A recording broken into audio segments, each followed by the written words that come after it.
Framelens Audio Visual.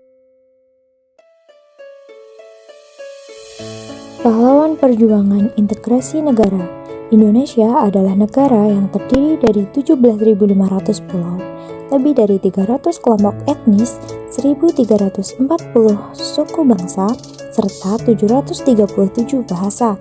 Sehingga sebagai bangsa yang besar ini, banyak sekali pergejolakan serta konflik dalam skala besar terjadi.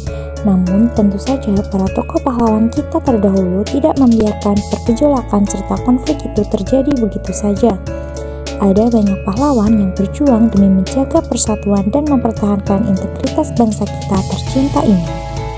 Berikut adalah beberapa pahlawan integrasi bangsa.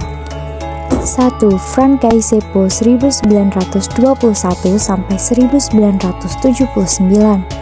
Frankai Sepo lahir di Pulau Biak, Papua 10 Oktober 1921 dan meninggal di Jayapura, Irian Jaya 10 April 1979. Dia pernah mengenyam pendidikan di sebuah sekolah guru agama Kristen di Manokwari dan sekolah kursus pegawai Papua di kota Nica. Frankai Sepo adalah seorang politikus Papua dan nasionalis Indonesia. Ia menjabat sebagai gubernur Papua keempat. Pada tahun 1993, Frans secara anumerta dinyatakan sebagai pahlawan nasional Indonesia. Frankai Sepo adalah salah seorang tokoh yang mempopulerkan lagu Indonesia Raya di Papua saat menjelang Indonesia merdeka. Ia juga turut berperan dalam pendirian Partai Indonesia Merdeka pada tanggal 10 Mei 1946. Tahun 1948, Kai Sepo ikut berperan dalam merancang pemberontakan rakyat Biak dalam melawan kolonial Belanda. Tahun 1961, ia mendirikan partai politik Irian sebagian Indonesia. 2. Martin Inday tahun 1912 sampai 1986. Martin Inday lahir di Doromena, Jayapura pada 16 Maret 1912 dan meninggal pada usia 74, tepatnya pada tanggal 17 Juni 1986. Berkat jasanya terhadap negara, ia mendapat gelar pahlawan pada tanggal 14 September 1993. Martin Inday sebelum Jepang masuk ke Indonesia merupakan anggota polisi Hindia Belanda. Ia bahkan pernah memberontak terhadap Belanda di Papua, namun gagal. Sejak tahun 1946, ia menjadi ketua Partai Indonesia Merdeka. Ia lalu memimpin sebuah aksi protes yang didukung delegasi 12 kepala suku terhadap keinginan Belanda yang ingin memisahkan Papua dari Indonesia. Akibat aktivitas politiknya, pemerintah Belanda menangkap dan memenjarakan Inday.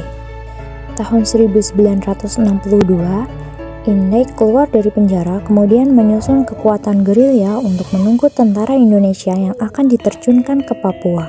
Dalam rangka Operasi Tikora, saat perang usai ia berangkat ke New York untuk memperjuangkan masuknya Papua ke wilayah Indonesia, hingga akhirnya Papua benar-benar menjadi bagian Indonesia.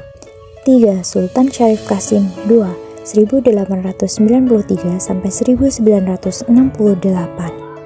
Sultan Syarif Qasim II lahir 1 Desember 1893 di Siak, Sri Indrapura dan meninggal 23 April 1968.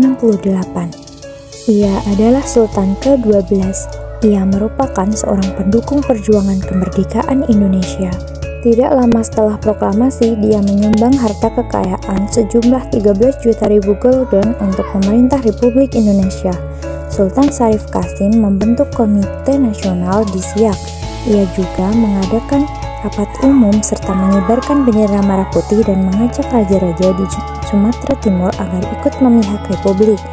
Ia kembali menyerahkan 30% harta kekayaannya berupa emas kepada Presiden Soekarno.